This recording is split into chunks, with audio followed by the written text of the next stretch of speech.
Hello students, ચલો આપણે last લેક્ચરમાં ડી બ્રોગલી તરંગ લંબાઈ, દ બ્રોગલી તરંગ લંબાઈના 5 સૂત્ર જોયા. એમાં એક ક્વેશ્ચન હોમવર્કમાં હતો. ચલો એનું સોલ્યુશન જોઈએ. શું હતો જે ક્વેશ્ચન એ જોઈએ. એમાં હતું કે તમારે શું કરવાનું હતું તો કે તમારે આલ્ફા અને પ્રોટોન બેની દ બ્રોગલી તરંગ લંબાઈનો શું ગોતવાનો હતો? ગુણોત્તર. આલ્ફા અને પ્રોટોનની દ બ્રોગલી તરંગ લંબાઈનો ગુણોત્તર ગોતવાનો હતો. અને એ શું કીધું હતું કે એ ચુંબકીય ક્ષેત્રમાં લંબરૂપે ગતિ કરે છે. તો જ્યારે એ ચુંબકીય ક્ષેત્ર એનો વેગ જે છે એ ચુંબકીય ક્ષેત્રને લંબ હોય ત્યારે આપણે વાત થઈ હતી કે શું થશે તો કે એની જે ગતિ હશે એ કેવી હશે, એનો જે માર્ગ હશે એ કેવો હોય? વર્તુળાકાર હતો. હવે પણ એની જે બંનેના વર્તુળની જે ત્રિજ્યા છે સ્ટુડન્ટ્સ, બંનેના વર્તુળ માર્ગની જે ત્રિજ્યા છે એ કેવી છે? સમાન. હા, આટલું તમને આપેલું છે, બરાબર. હવે કઈ ગતિ થાય છે? વર્તુળાકાર ગતિ થાય છે. તો આપણે બધાને આપણે કાલે જ કીધું હતું કે ક્યુ બળ લાગે કેન્દ્ર તરફથી, કેન્દ્રગામી બળ જે કોના જેટલું હોય? વિદ્યુત ભાર પર લાગતા બળ જેટલું. કેટલું હોય? QVB sin theta. પણ થીટા કેટલો આવશે? 90. શું કામ? એનો વેગ જે છે એ ચુંબકીય ક્ષેત્રને લંબરૂપે છે. પછી એક V કેન્સલ થતું હતું. ચલો તો MV બરાબર QBR. MV ને કહેશું વેગમાન. તો શું આવ્યું? વેગમાન બરાબર QBR. બરાબર. કેટલું આવે છે વેગમાન? QBR. ચલો હવે વેગમાન આવી ગયું QBR. હવે આપણે દ બ્રોગલી તરંગ લંબાઈનું સૂત્ર lambda is equal to h/p. પીની જગ્યાએ લખી નાખીએ QBR. ચલો હવે આમાં કોણ અચળ છે? h અચળ, ચુંબકીય ક્ષેત્ર સમાન, ત્રિજ્યા સમાન. તો શું આવ્યું? લેમ્બડા અને ક્યુ બંને એકબીજાના શું આવી ગયા? વ્યસ્ત પ્રમાણમાં. શું લેવાનું કીધું છે અહીંયા? લેમ્બડા આલ્ફા અપોન લેમ્બડા પી. તો આ વ્યસ્ત પ્રમાણ છે તો આલ્ફાની સામે પી અને પીની સામે આલ્ફા. આલ્ફાની સામે પી અને પીની સામે આલ્ફા. ચલો હવે કેટલો વિદ્યુતભાર આવશે પી માટે? શું છે તો કે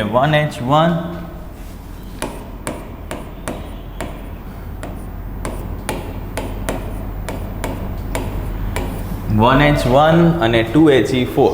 1H1 અને 2He4. તો હવે નીચે હોય એને વિદ્યુતભાર કહેવાય. તો કેટલો વિદ્યુતભાર છે આલ્ફાનો? આપણે ખબર છે પ્રોટોન કરતાં બમણો. ચલો તો આલ્ફાનો જે વિદ્યુતભાર છે એ પ્રોટોન કરતાં બમણો. તો શું જવાબ આવશે તમારો છેલ્લો? 1/2.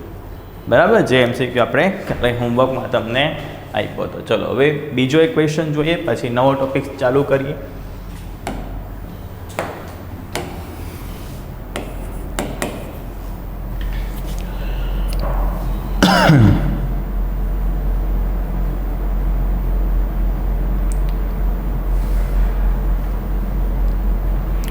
ચલો જ્યારે કણની ગતિ ઉર્જા 1 ઇલેક્ટ્રોન વોલ્ટ હોય, જ્યારે આ પૂછાયેલો ક્વેશ્ચન છે. શું કીધું છે?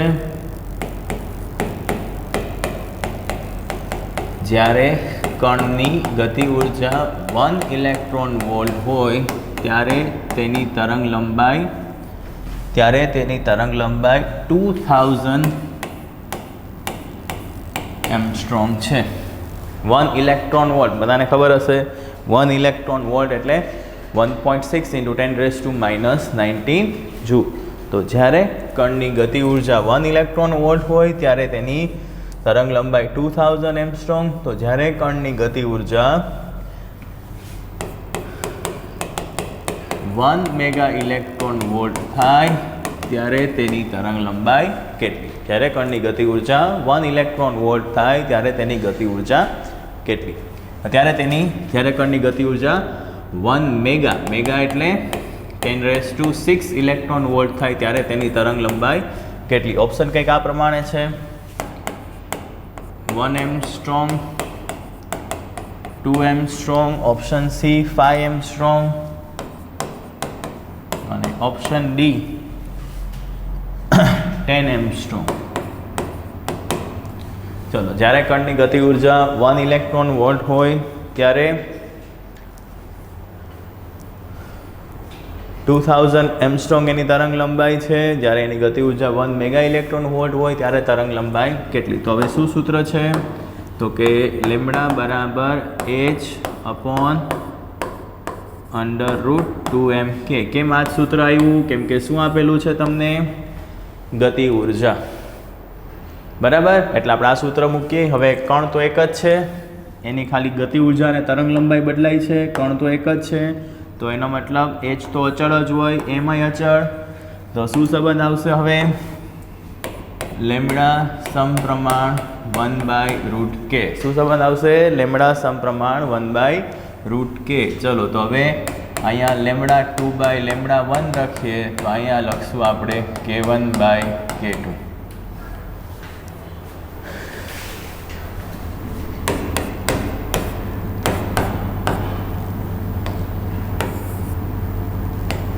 ચલો, કેટલું છે લેમ્બડા 1? 2000. કેટલું છે k1? 1. કેટલું છે k2? 10⁶. બંને ઇલેક્ટ્રોન વોલ્ટમાં છે, એટલે સ્ટુડન્ટ્સ ઇલેક્ટ્રોન વોલ્ટ શું થઈ જશે? કેન્સલ. બરાબર. ચલો, તો 10⁶ એનું વર્ગમૂળ એટલે 10⁻³ 1000 કેન્સલ થઈ જશે બંને સાઈડથી. તો શું જવાબ આવશે? 2 એંગસ્ટ્રોમ.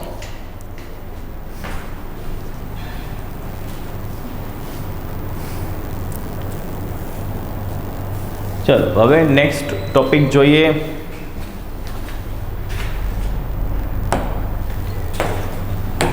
નેક્સ્ટ ટોપિક આપણો છે ફોટોનની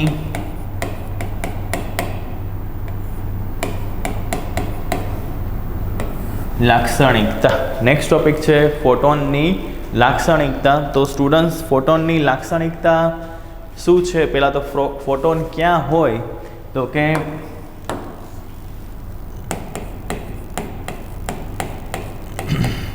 પ્રકાશમાં રહેલા કણને, પ્રકાશમાં જે કણો રહેલા હોય એને કે પ્રકાશનું બે સ્વરૂપ છે, તરંગ અને કણ. તો પ્રકાશમાં રહેલા કણોને શું કહે છે? ફોટોન કહે છે. બરાબર, પ્રકાશમાં રહેલા કણોને શું કહે છે? તો કે ફોટોન.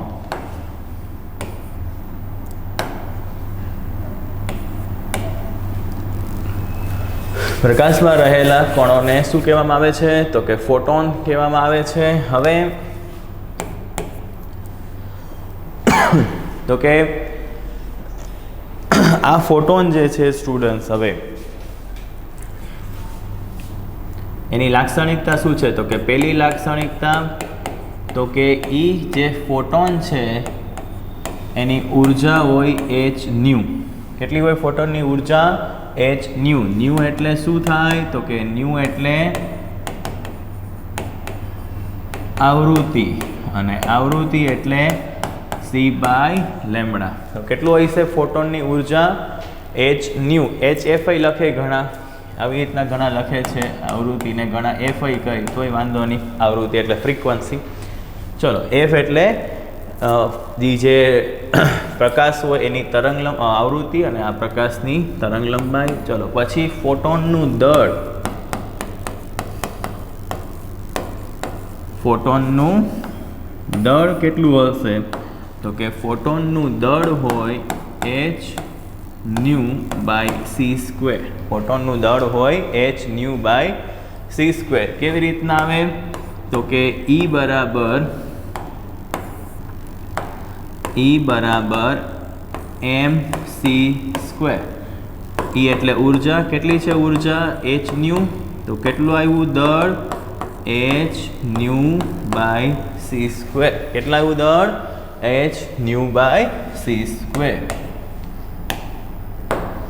ચલો પછી એના પછી હવે આગળ જોઈએ તો કે ફોટોનનું વેગમાન કેટલું,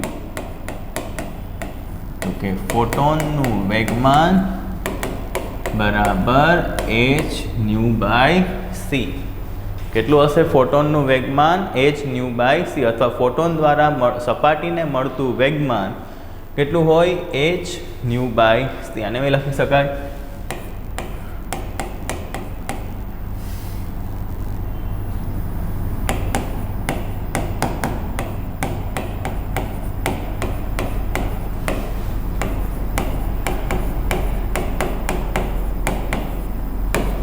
હવે એટલે ઘણા નામે કઈ E બાય C કઈ, શું કઈ E બાય C. હવે ઘણી સપાટી હોય ને સ્ટુડન્ટ, આ માની લો કે જે સપાટી ખાલી શોષણ કરતી હોય E બરાબર, નોન રિફ્લેક્ટિંગ, આ જે સૂત્ર છે એ કેના માટે આવે છે, તો કે નોન રિફ્લેક્ટિંગ સરફેસ એટલે અપરાવર્તક સપાટી, જે ખાલી કિરણોનું શું કરે શોષણ.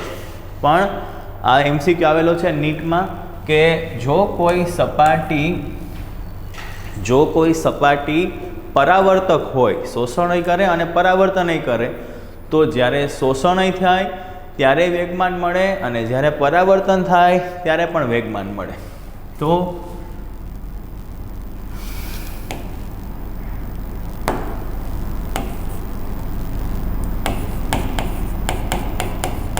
પરાવર્તક સપાટીને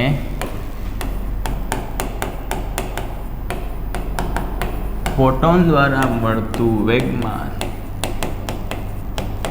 કેટલું હોય, તો 2 હોય 2E બાય C. એટલે તમારે પરાવર્તક એટલે કે રિફ્લેક્ટિંગ અને અપરાવર્તક એટલે નોન રિફ્લેક્ટિંગ. તો તમારે જોવાનું કે કઈ સપાટી છે.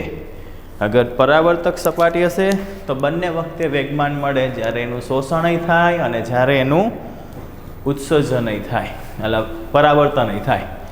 અને બાકી તો ખાલી શોષણ જ કરતું હોય તો E બાય C એટલે કે h ન્યુ બાય C. આ તમારે હજી વિદ્યુત ચુંબકીય તરંગોમાં સેમ આવશે સ્ટુડન્ટ, કેમ કે વિદ્યુત ચુંબકીય તરંગો એમાંય ફોટોનનું જ આપણે ભણશું, તો એમાંય આવશે તમારે આ લાક્ષણિકતા, વિદ્યુત ચુંબકીય તરંગોમાંય આવશે આ લાક્ષણિકતા.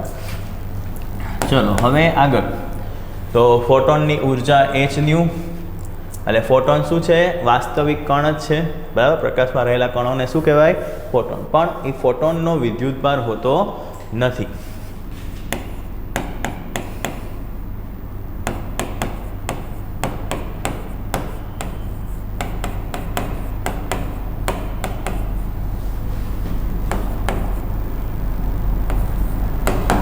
ચલો ફોટોનનો વિદ્યુતભાર 0 બરાબર. હવે ફોટોનનું સ્થિર દળ પણ 0 હોય. શું કામ એ આપણે સાબિત જોઈએ હમણાં. તો કે પહેલાં લખીએ છીએ તો કે ફોટોનનું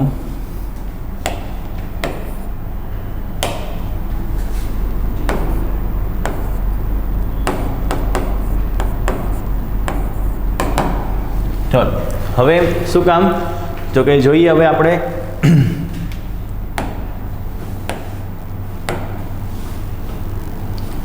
તો કે સ્ટુડન્ટ્સ એક આ તમે સૂત્ર યાદ રાખજો, જે દળ અને સ્થિર દળ વચ્ચેનો સંબંધ છે. સ્ટુડન્ટ્સ આમાં એવું છે કે જ્યારે કોઈ કણ, ઇલેક્ટ્રોન છે, પ્રોટોન છે, કણ માટે કે જ્યારે એ કણ સ્થિર હોય અને એ કણ ગતિ કરતો હોય ત્યારે એના દળ વચ્ચે થોડોક તફાવત આવે. દાખલા તરીકે તમને પ્રોટોનનું દળ ખબર છે 1.67 × 10⁻⁻27 કિલોગ્રામ. ઇલેક્ટ્રોનનું દળ તમને ખબર છે 9.1 × 10⁻31 કિલોગ્રામ. પણ સ્ટુડન્ટ્સ એ એના સ્થિર દળ છે. કયા દળ છે એના સ્થિર. તો એ જ્યારે ગતિમાં હશે અને એ જ્યારે સ્થિર હશે ત્યારે એના દળ વચ્ચે કંઈક તફાવત હોય બરાબર. એના દળ અને એના સ્થિર દળ વચ્ચે કંઈક તફાવત હોય, જે આપણે અહીંયા એક તફાવત એનો નોંધીશું કે ભાઈ શું તફાવત છે એના દળ અને એના સ્થિર દળ વચ્ચે, શું મેઇન તફાવત છે એ જોવાનો છે. તો કે નોંધ કરી અહીંયા તો કે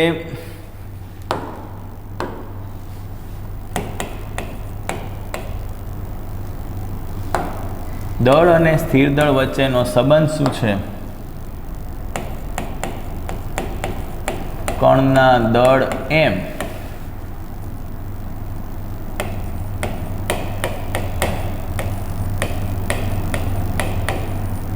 કણના દળ m અને સ્થિર દળ વચ્ચેનો સંબંધ. કણના દળ m અને સ્થિર દળ વચ્ચેનો સંબંધ. તો શું સંબંધ છે સ્ટુડન્ટ્સ એ જોઈએ. તો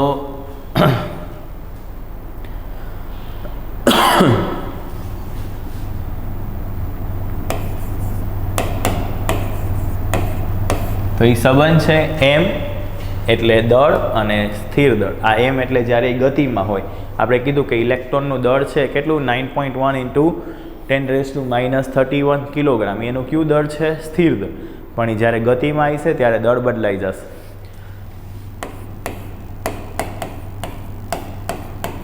શું છે સૂત્ર? m બરાબર m0 1 માઇનસ √v²/c². જ્યાં તો c તો તમને ખબર જ હોય 3 ઇન્ટુ 10⁻² અને v એટલે એ જે કણનો વેગ. આ બહુ અગત્યનું સ્ટુડન્ટ સૂત્ર. સ્થિર દળ એટલે કે m0 અને દળ વચ્ચેનો સંબંધ. આપણે જે બધા દળ યાદ રાખીએ છીએ પ્રોટોન ઇલેક્ટ્રોનના એ સ્થિર દળ છે, પણ એ જ્યારે ગતિમાં હોય ત્યારે એનું દળ થોડુંક ફેરફાર થશે.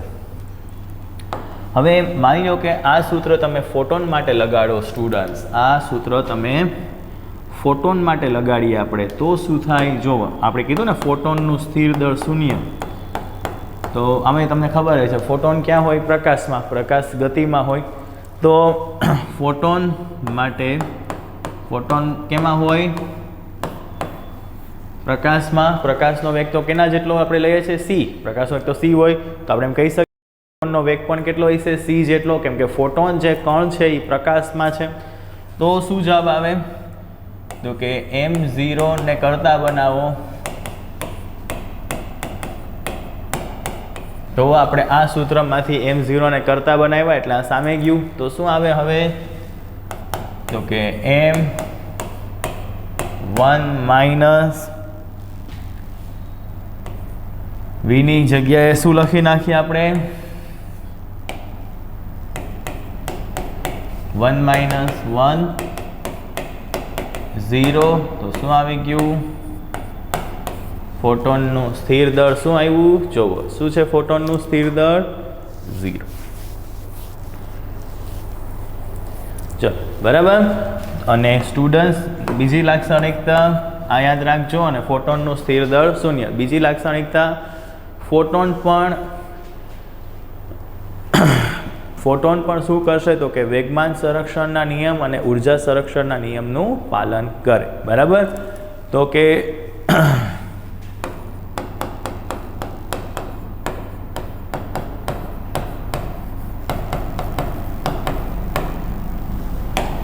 ફોટોન પણ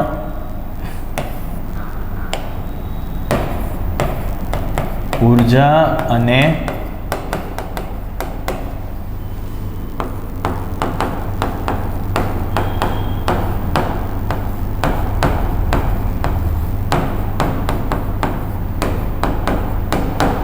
ચલો તો આ આપણે જોઈ ફોટોનની લાક્ષણિકતા.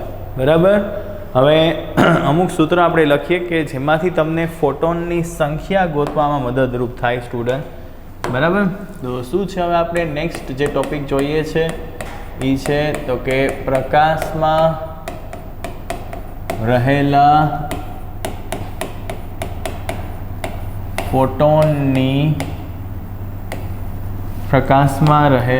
ફોટોનની સંખ્યા કેવી રીતના ગોતી શકાય?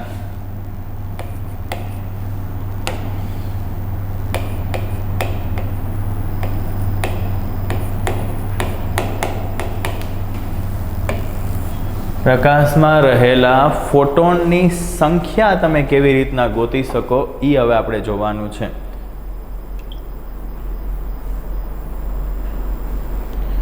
ચલો તો હવે સ્ટુડન્ટ્સ ધારો કે આમાં આપણે કીધું એમ તો કે ધારો કે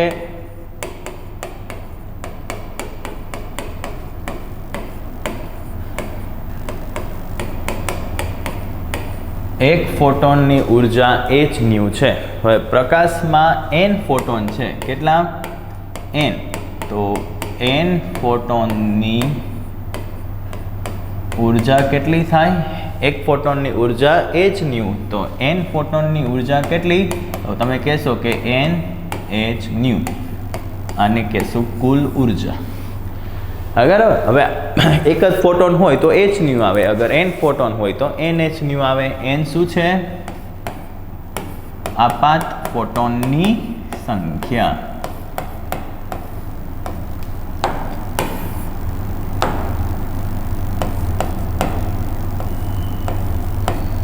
ચલો હવે આપાત ફોટોનની સંખ્યા. પછી આવૃત્તિ ન આપેલી હોય તો તમે શું લખી શકો? આવૃત્તિની જગ્યાએ c/λ. બરાબર.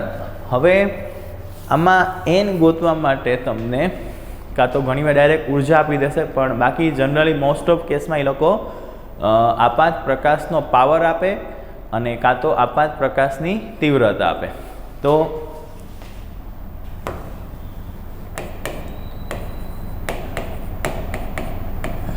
મતલબ કોઈ સપાટી પર આપાત થતો પ્રકાશ હોય, આપાત થતા પ્રકાશનો પાવર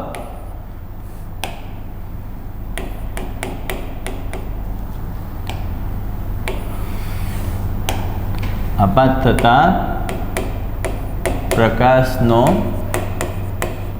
પાવર આપેલ હોય તો હવે શું કરવાનું તમારે? તમને રકમમાં પાવર આપેલું છે તો પાવર એટલે શું થાય? એકમ સમયમાં થતું કાર્ય. આપણે શું બોલશું? એકમ સમયમાં આપાત થતી ઉર્જા E/T. શું બોલશું આમાં આપણે? એકમ સમયમાં આપાત થતી ઉર્જા. પછી ઉર્જાની જગ્યાએ તમારે nhν મૂકવાનું અને છેદમાં t. પછી જો તમને ફોટોનની સંખ્યા ગોતવાનું કીધી હોય તો બાકી બધું આપેલું હોય એને કરતા બનાવી લો. ઘણીવાર આ જ કિસ્સામાં હવે તમને આપાત થતા પ્રકાશની તીવ્રતા આપેલી હોય,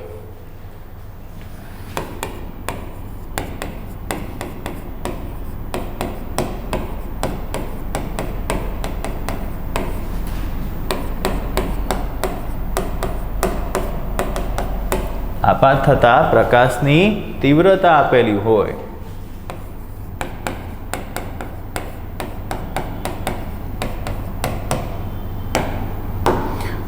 હવે તીવ્રતા એટલે શું થાય? તો કે તીવ્રતા એટલે કે એકમ ક્ષેત્રફળમાં એકમ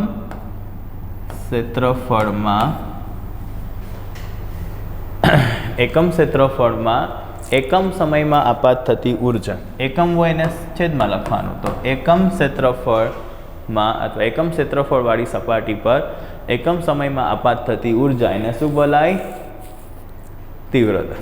બરાબર. ઘણીવાર આ સૂત્ર આ લોકો આમાંય લખે છે, ઉર્જાના છેદમાં સમય. જો E/T અને પાવર એટલે આમાંય લખે પાવર બાય એરિયા.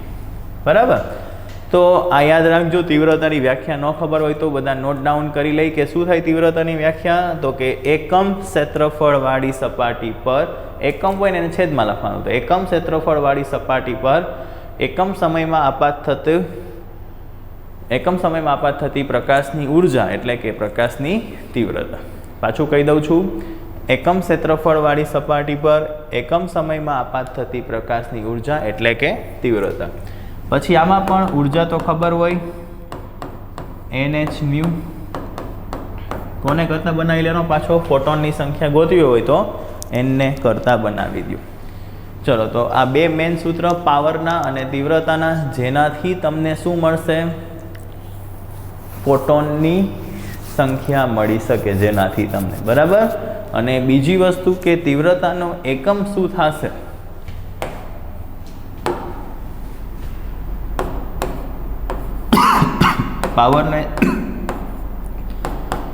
પાવરનો એકમ વોટ અને ક્ષેત્રફળનો મીટર સ્ક્વેર. તો શું થશે એનો એકમ? વોટ પર મીટર સ્ક્વેર. એકમ શું થશે? તો કે વોટ પર મીટર સ્ક્વેર. ચલો હવે આનો આપણે ક્વેશ્ચન કરીએ.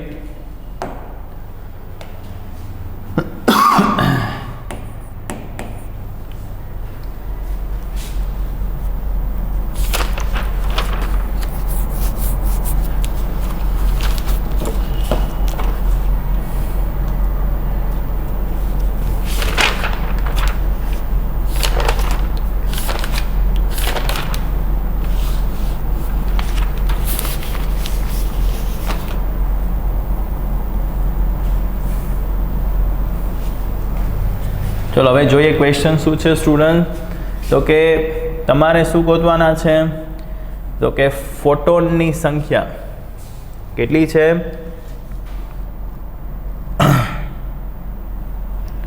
100 વોલ્ટના બલ્બ દ્વારા 100 વોલ્ટના બલ્બ દ્વારા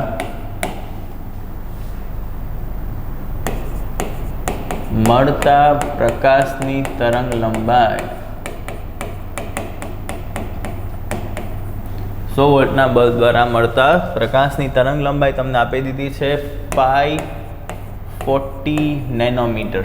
કેટલી આપેલી છે? 540 નેનોમીટર. પછી કીધું છે કે તો 1 સેકન્ડમાં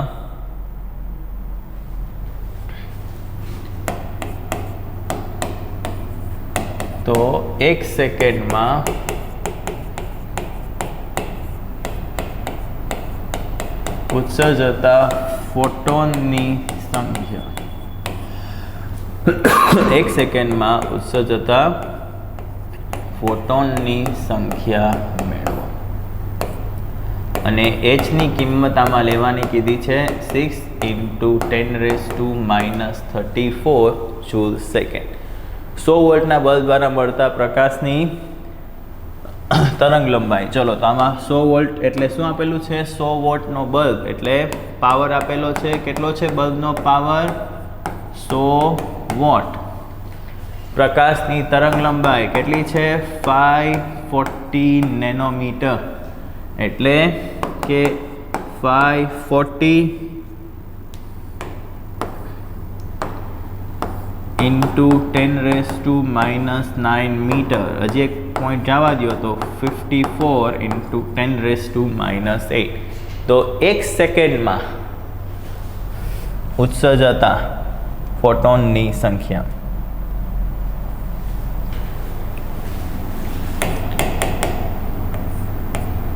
કેટલા સેકન્ડમાં? 1 સેકન્ડમાં ઉત્સર્જતા ફોટોનની સંખ્યા. n એટલે ફોટોનની સંખ્યા. હવે તમને પાવર આપેલો છે તો પાવર એટલે થશે E/T. શું થશે પાવર એટલે? E/T. પાવર આપેલો હોય તો પાવરથી ચાલુ કરવાનું. શું લખ્યું હવે? ઉર્જાની જગ્યાએ nh𝜇. સમય કેટલો છે? 1 સેકન્ડ. પણ આવૃત્તિ મ્યુ એટલે આવૃત્તિ નથી આપેલી, તરંગ લંબાઈ આપેલી છે. તો એની જગ્યાએ શું લખ્યું આપણે? c/λ. ચલો n ને કરતા બનાવીએ તો p/hc. n ને કરતા બનાવ્યું તો p/hc. કિંમત મૂકી દો. કેટલો છે પાવર? 100 વોટ. તરંગ લંબાઈ 54 × 10⁻⁸. 6 × 10⁻34. અને આમાં બધી કિંમત મૂકી. p પછી λ, h અને c. c છે 3 × 10⁸. ચલો તો 6 × 3 અથવા તો અહીંયા આમ જવા દો એટલે અહીંયા 9 પાછું જવા દો એટલે 3 રહેશે. 100 અને 10⁻⁸ એટલે -6 અને અહીંયા આવશે -34 એટલે અહીંયા આવશે -10⁻26.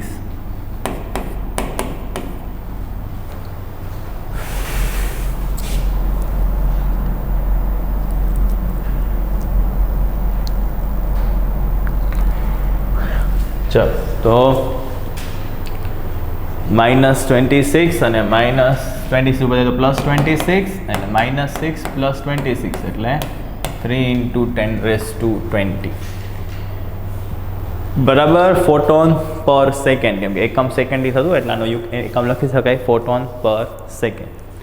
ચલો તો આ થયું ફોટોનની સંખ્યા તમે આવી રીતે મેળવી શકો. ચલો જ્યારે શું આપેલું હોય તમને? પાવર આપેલો હોય ત્યારે. ચલો બીજો ક્વેશ્ચન જોઈએ.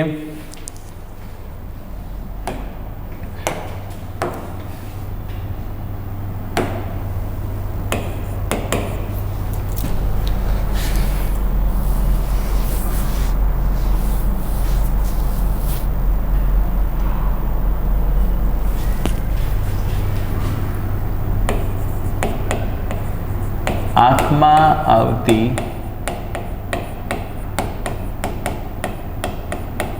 પ્રકાશની તીવ્રતા, આંખમાં આવતા પ્રકાશની તીવ્રતા, આંખમાં આવતા પ્રકાશની તીવ્રતા કેટલી છે? 10⁻10 વોટ પર મીટર સ્ક્વેર. હવે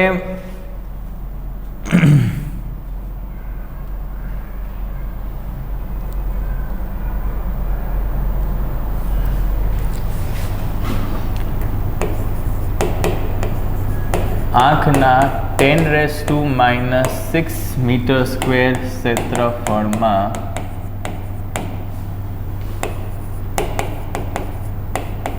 એકમ સમય દીઠ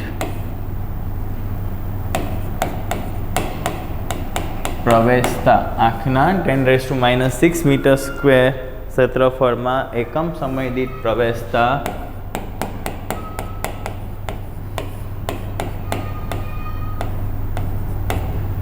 ફોટોનની સંખ્યા મેળવો.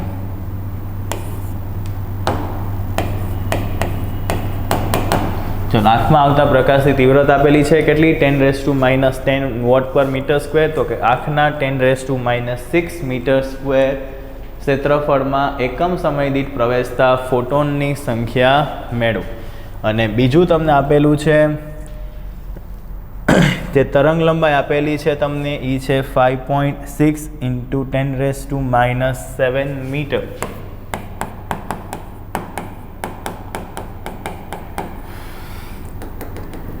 ચલો તો આપણે લખી નાખીએ 56 × 10⁻8 મીટર.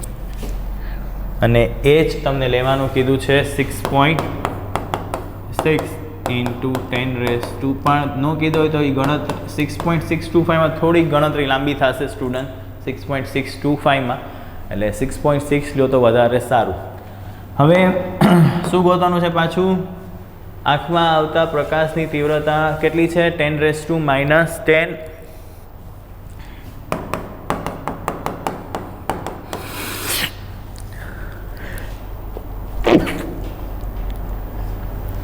તીવ્રતા આપી દીધી 10⁻10 વોટ પર મીટર સ્ક્વેર. ક્ષેત્રફળ આપી દીધું 10⁻6 મીટર સ્ક્વેર. તો એકમ સમય દીઠ પ્રવેશતા ફોટોનની સંખ્યા કેટલા સમય દીઠ? એકમ સમય દીઠ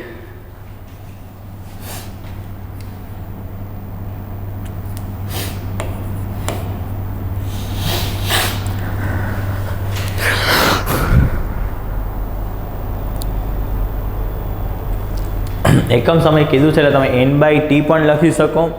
બરાબર? એકમ સમય દીઠ પ્રવેશતા ફોટોનની સંખ્યા એટલે n/t. અથવા ઘણા એમ કહી લઈ કે સમય 1 સેકન્ડ લઈ લે. બરાબર? તો પણ ચાલ. તો એકમ સમય દીઠ n/t ને શું કહેવાય? છેદમાં હોય ને એકમ બોલવાનું. તો એકમ સમય દીઠ આંખમાં પ્રવેશતા ફોટોનની સંખ્યા જે ગોતવાની છે. ચલો કેવી રીતના? શું આપેલું છે તમને તીવ્રતા? તો I = E/a. ચલો તો E એટલે nhν. પાછું હવે આવૃત્તિ તો નથી આપેલી. શું લખી નાખો આવૃત્તિની જગ્યાએ? c/λ. ચલો શું ગોતવાનું છે? એકમ સમયમાં એકમ સમય દીઠ આપાત થતા ફોટોનની સંખ્યા. તો n/t ના અહીંયા જ રહેવા દો, બાકીના બધા એને સામે રહી જાઓ. તો Ia λ/hc. n/t ના અહીંયા જ રહેવા દીધા છે. તો આમાં તમે સમય એવું ન સમજાય તો સમય 1 સેકન્ડ લઈ લો તોય ચાલે. બરાબર? તો આને શું બોલાય? એકમ સમય દીઠ આંખમાં પ્રવેશતા ફોટોનની સંખ્યા. તીવ્રતા આપેલું છે એટલે આપણે તીવ્રતાનું સૂત્રનો ઉપયોગ કરી. તીવ્રતા હવે કેટલી છે? 10⁻10. ક્ષેત્રફળ 10⁻6. તરંગ લંબાઈ 56 × 10⁻8 પછી અહીંયા 6.6 × 10⁻34 પણ હું લખું છું 1 પોઈન્ટ શિફ્ટ કરીને 66 × 10⁻35 1 પોઈન્ટ શિફ્ટ કરી દીધો એટલે 66 × 10⁻35 અને c ની જગ્યાએ લખી નાખીએ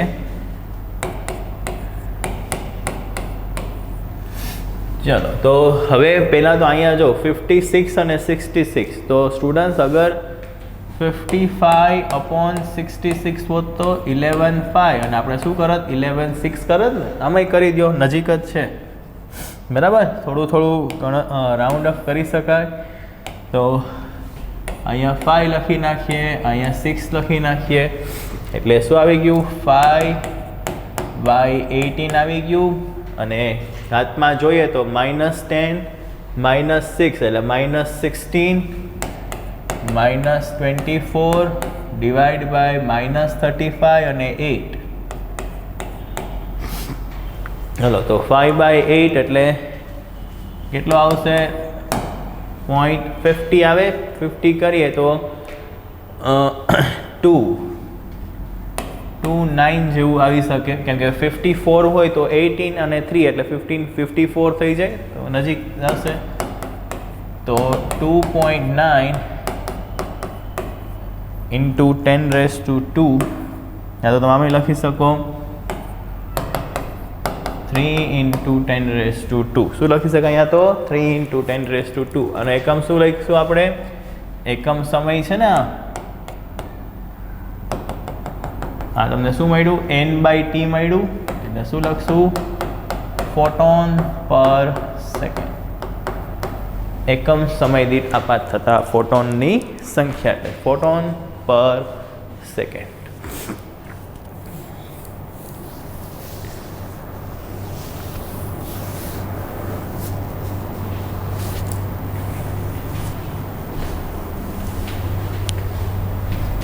ચલો હવે બીજો પ્રશ્ન જોઈએ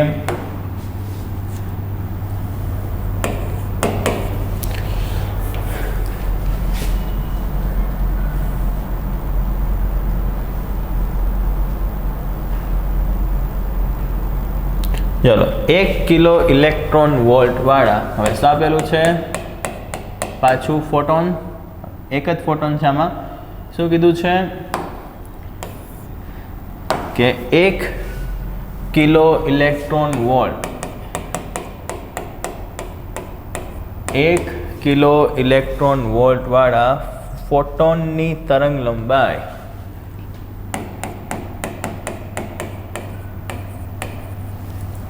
एक किलो इलेक्ट्रॉन वोल्ट वाला फोटोन नी तरंग लंबाई 1.24 नैनोमीटर है કેટલી છે 1.24 नैनोमीटर है तो 1 मेगा इलेक्ट्रॉन वोल्ट वाला 1 मेगा इलेक्ट्रॉन वोल्ट वाला फोटोन नी ऊर्जा કેટલી फोटोन नी आवृत्ति કેટલી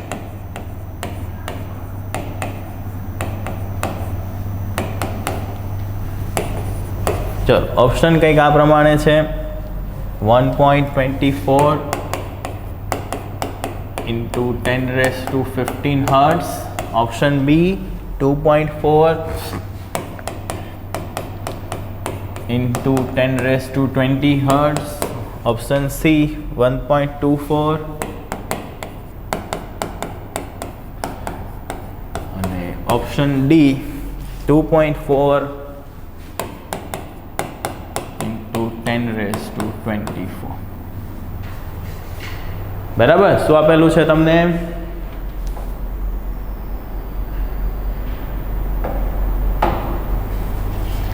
1 કિલો ઇલેક્ટ્રોન વોલ્ટ વાળા ફોટોનની તરંગ લંબાઈ 1.24 નેનોમીટર છે તો 1 મેગા ઇલેક્ટ્રોન વોલ્ટ વાળા ફોટોનની આવૃત્તિ કેટલી બરાબર હવે તો સ્ટુડન્ટ્સ તમારે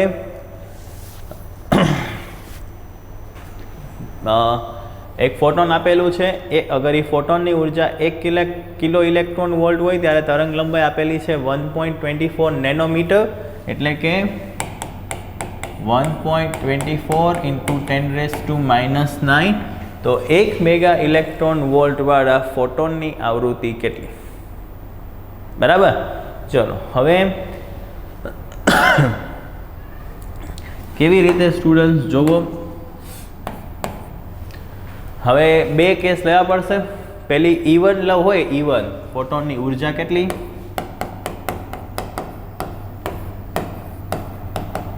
તો કે પેલું h(nu1), પણ પહેલામાં તમને આપેલું શું છે? તરંગ લંબાઈ આપેલી છે, તો આપણે શું લખી નાખીએ?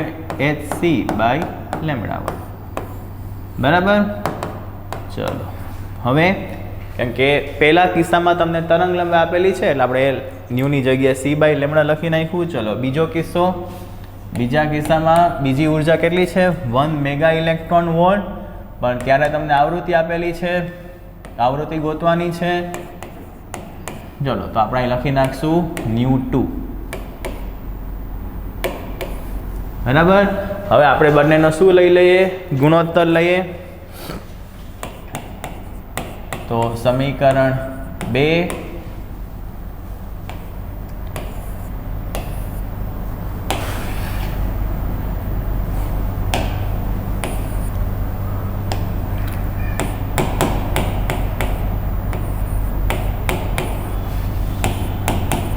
તો E2/E1 h(mu2)/hc/λ1.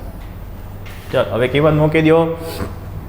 E2 કેટલા છે? 1 મેગા. મેગા એટલે હું 10⁶ લખું છું. E1 કેટલા છે? 1 કિલો. કિલો એટલે મેં 3 લખ્યા. h cancel. તો nu2 આ λ1 ઉપર જશે અને અહીંયા c. ચલો તો હવે આવૃત્તિને કરતા બનાવી દો. અહીંયા 10�3 આ c ગુણાકારમાં અને λ1 સાથે ડિવાઈડ. ચાલો તો શું જવાબ આવશે છેલ્લો આપણો?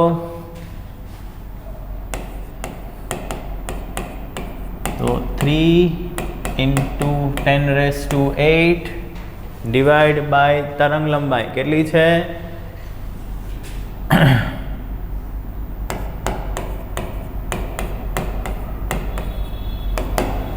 ચલો 3/1.24 એટલે 2 પોઈન્ટ અરાઉન્ડ સ્ટુડન્ટ્સ જવાબ આવવો જોઈએ. બરાબર ને? એમ કે સાવ નજીક જ છે.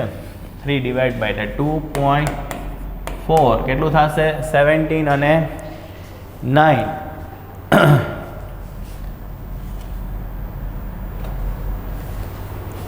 સોરી 11 અને 9 સો 8 + 3 11 અને 9 એટલે 20.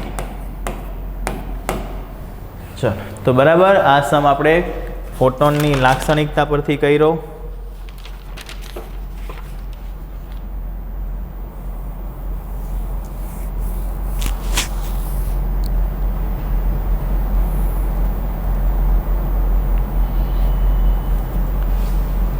ચલો હવે નેક્સ્ટ ક્વેશ્ચન જોઈએ.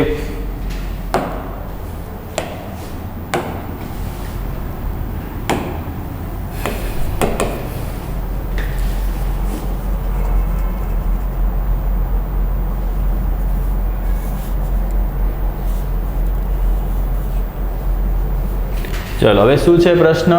તો કે લેમ્બડા જેટલી તરંગ લંબાઈ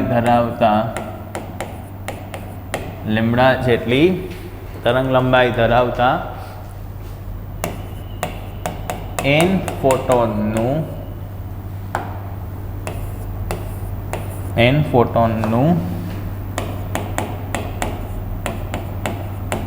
કોઈ સપાટી દ્વારા શોષણ થાય છે. લીમડા જેટલી તરંગ લંબાઈ ધરાવતા n ફોટોનનું કોઈ સપાટી દ્વારા શોષણ થાય છે. તો આ સપાટીને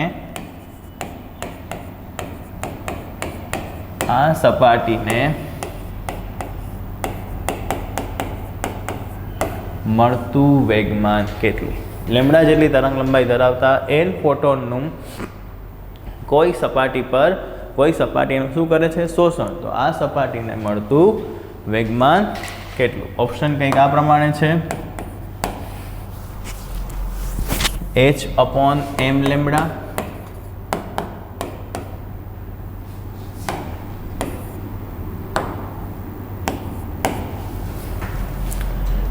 mnh/લેમ્બડા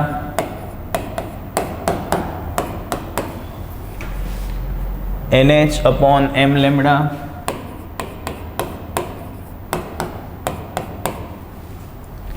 અને nh/લેમ્બડા.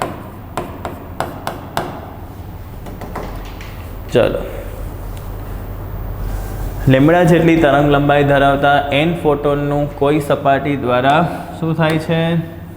શોષણ થાય છે. તો સપાટીને મળતું વેગમાન તો કેટલું હોય? આપણે હમણાં જ જોયું તો કે ફોટોન દ્વારા સપાટીને મળતું વેગમાન, આમાં p એટલે વેગમાન છે. ફોટોન દ્વારા સપાટીને મળતું વેગમાન કેટલું હતું? તો કે ઉર્જાના છેદમાં સમય. શું હતું? ઉર્જાના છેદમાં c. બરાબર, હમણાં આપણે લાક્ષણિકતામાં જોયું.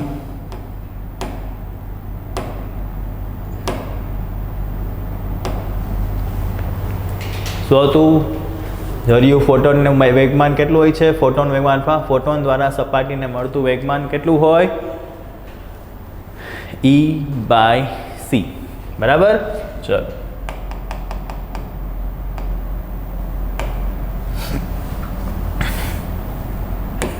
તો E/c પણ એક ફોટોન નથી, n ફોટોન છે એટલે nh/c. આપણે જવાબ વેવલેન્થમાં છે. જો તરંગ લંબાઈમાં છે, બધામાં તમને તરંગ લંબાઈ દેખાય છે. તો nh/c શું લખી નાખીએ? આવૃત્તિની જગ્યાએ c/લેમ્બડા. આવૃત્તિની જગ્યાએ, કેમ કે આવૃત્તિ એટલે શું થાય? c/લેમ્બડા. ચલો, c કેન્સલ, nh/લેમ્બડા. બરાબર. શું આવ્યું? nh/લેમ્બડા.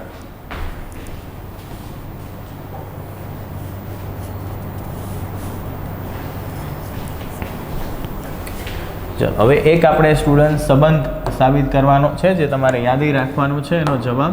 બરાબર. તો કે સંબંધ એવો છે કે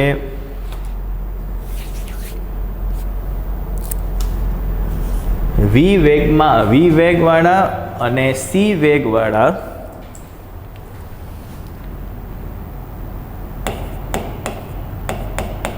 કોઈ કણ છે, ઇલેક્ટ્રોન પ્રોટોન જેવો કોઈ કણ, એ કણનો વેગ v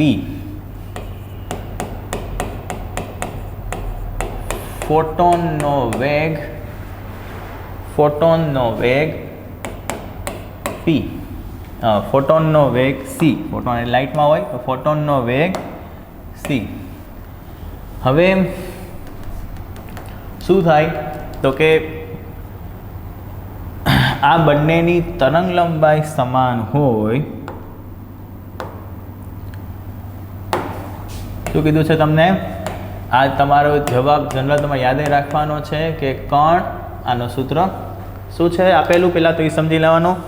કણનો વેગ, કણ એટલે ગમે હોઈ શકે, ઇલેક્ટ્રોન પ્રોટોન કોઈ પણ કણ, એનો વેગ v, ફોટોનનો વેગ c. જે કણ તમને આપેલો છે, કણ અને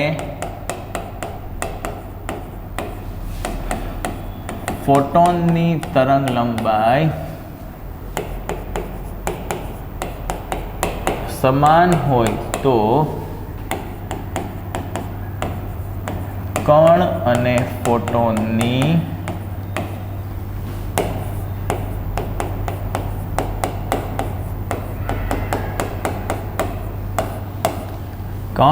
ફોટોનની ઉર્જાનો ગુણોત્તર. કણ એટલે શું થાય? પાર્ટિકલ.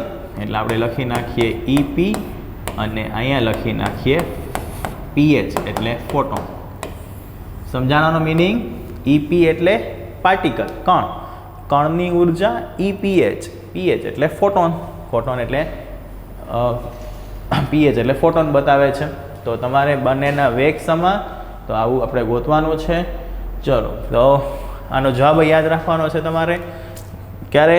તો કે જ્યારે કણનો વેગ આપેલો હોય v કણનો વેગ આપેલો હોય, ફોટોનનો વેગ c આપેલો હોય અને બંનેની તરંગ લંબાઈ સમાન હોય, કણ અને ફોટોન. કેમ કે કણ એટલે બધાને આપણે ખબર છે કે ઇલેક્ટ્રોન છે, પ્રોટોન છે, અને તરંગ સ્વરૂપે હોય, તો એ બંનેની જેને આપણે દ બ્રોગલી તરંગ લંબાઈ કહીએ છીએ એ સમાન છે. તો કણ અને ફોટોનની ઉર્જાનો ગુણોત્તર. ચલો હવે શું થશે? હવે કોઈ કણની ઉર્જા એટલે તો તમને ચલો શું સાબિત કરીએ, કેવી રીતના? ધારો કે કણની ઉર્જા એટલે કે વેગ આપેલો છે, તો એ કઈ ઉર્જા હશે? ગતિ ઉર્જા. કેટલી છે? 12 mv². પછી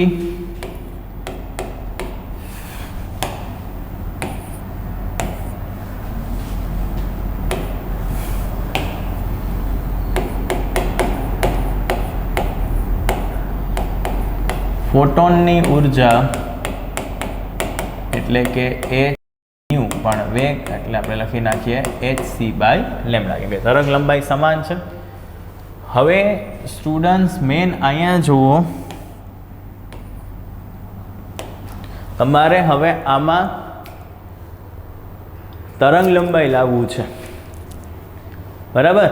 તો કેમ લાવશું તરંગ લંબાઈ આમાં?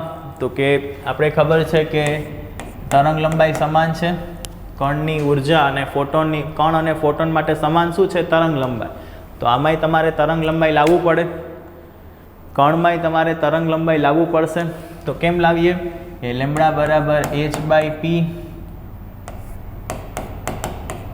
p ની જગ્યાએ mv. આ h ન્યુ સૂત્ર ખાલી ફોટોનની ઉર્જા માટે જ વાપરી શકાય, બીજા કોઈ કણ માટે નહીં વાપરવાનું, જોજો, બરાબર?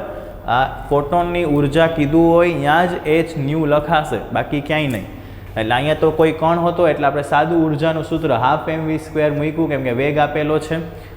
પણ હવે પ્રશ્ન તો mvની, કેમ કે આમાં બંનેને, આમાં તો તરંગ લંબાઈ આવી ગઈ, આમાંય આપણે તરંગ લંબાઈ લાવશું. શું કામ? આમાં પણ આપણે તરંગ લંબાઈ લાવીએ છીએ, કણની ગતિ ઉર્જામાં પણ, કેમ કે બંને માટે સમાન શું છે?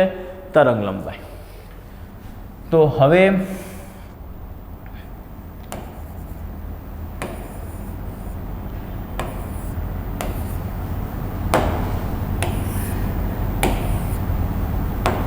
ચલો શું આવશે સ્ટુડન્ટ્સ? mvની કિંમત, mvની કિંમત આવશે h/λ. તો હવે આપણા નામ લખી શકાય, જોજો. 12 mv² છે, આપણી પાસે mvની કિંમત છે, તો મેં આને આમ લખી શકું, mv × v. શું લખી નાખ્યું? mv × v. શું લખી નાખીએ mvની જગ્યાએ? h/λ. ચલો બરાબર. હવે બેનો ગુણોત્તર લઈ લઈએ, mvની જગ્યાએ h/λ લખી નાખ્યું. ચલો તો શું જવાબ આવશે હવે આપણો છેલ્લો? EP. EP એટલે એનર્જી ઓફ પાર્ટિકલ, કણની ઉર્જા. EPH. PH એટલે ફોટોન, ફોટોનની ઉર્જા. તો શું આવશે? તો કે hv/2λ.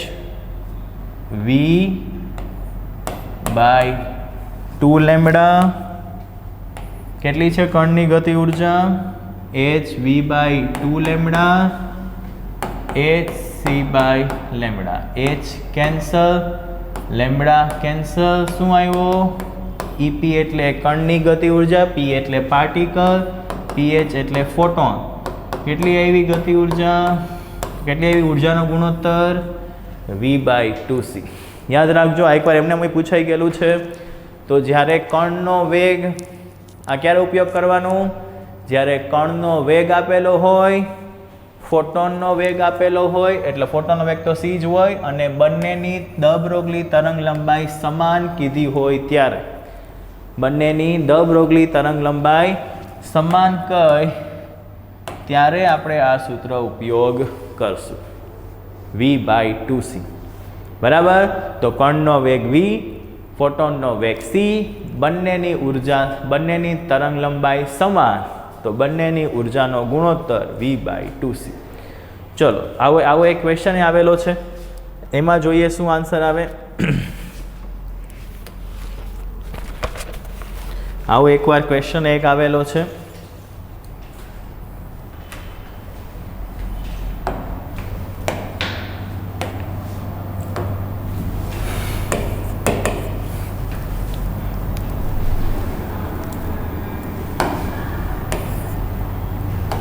શું છે એ ક્વેશ્ચન?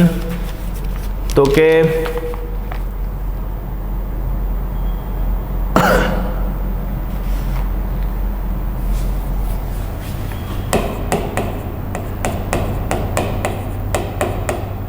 કોઈ એક કણ આપેલો છે તો કે કણનો વેગ v 2.25 into 10⁸ મીટર પર સેકન્ડ.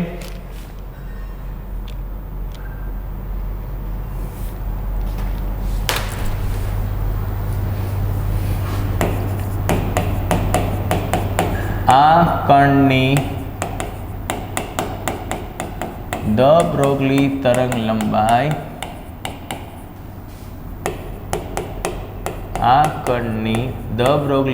લંબાઈ ફોટોન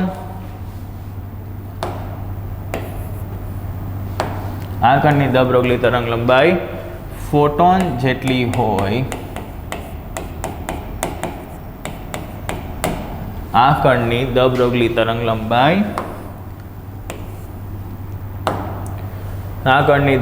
તરંગ લંબાઈ ફોટોન જેટલી હોય તો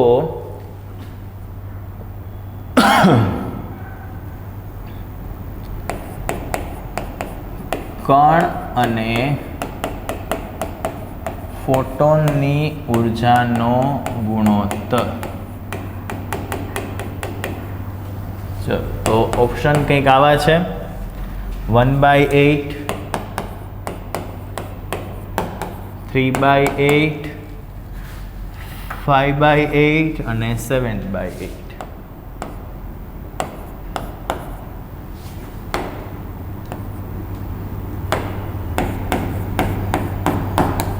ચાલો, શું કીધું છે તમને સ્ટુડન્ટ્સ? કણનો વેગ v, બંનેના વેગ આપેલા છે, બંનેની તરંગ લંબાઈ સમાન છે, તો આપણે સૂત્ર ઉપયોગ કરી શકીએ. EP, P એટલે પાર્ટિકલ, એની ઉર્જા અને ફોટોનની ઉર્જાનો ગુણોત્તર કેટલો યાદ રાખ્યો છે આપણે? v/2c. ક્યારે ઉપયોગ આવશે સૂત્ર?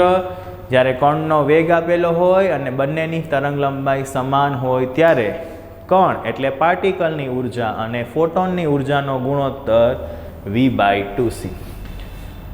ચલો, v કેટલું છે? 2.25. c કેટલું છે? c 3 × 10⁸.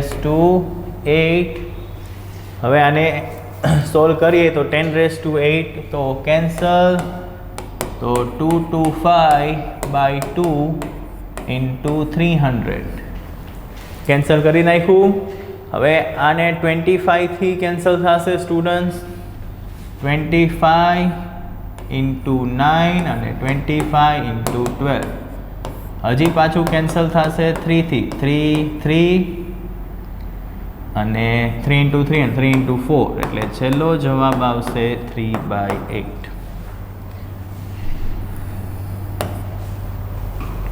બરાબર, તો છેલ્લો આપણો આન્સર છે 3/8. હવે સ્ટુડન્ટ્સ, હોમવર્કમાં તમે લોકો આ ચેપ્ટર 11મું એના ઉદાહરણ તમારે કરવાના છે, એક્ઝામ્પલ. તો એ ઉદાહરણ તમારા 7 છે સ્ટુડન્ટ, એમાંથી આટલા થઈ જશે. ટ્રાય કરજો. 1, 4, 5, 6. 1, 4, 5, 6 તમારે થઈ જશે. આટલી થિયરી ચાલી છે એના પરથી. બરાબર, તો આજે ટ્રાય કરજો બધા. 1, 4, 5, 6, 7.